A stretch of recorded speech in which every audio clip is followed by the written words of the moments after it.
Let us pray. We thank you for our president who has just arrived.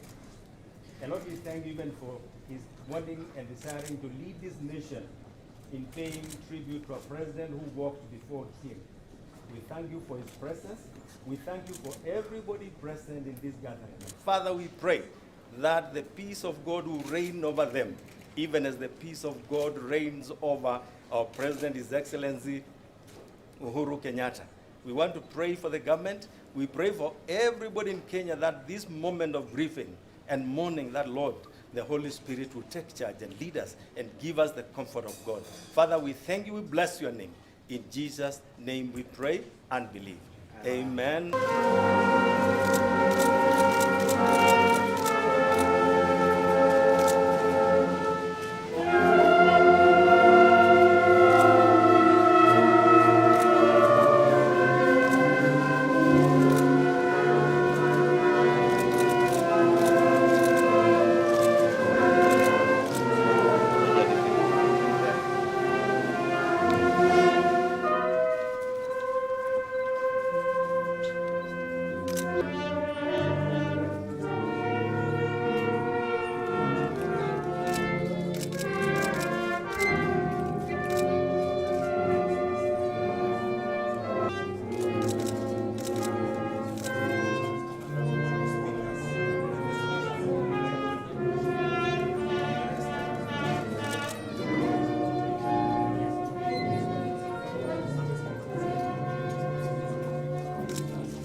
Facilitating the family.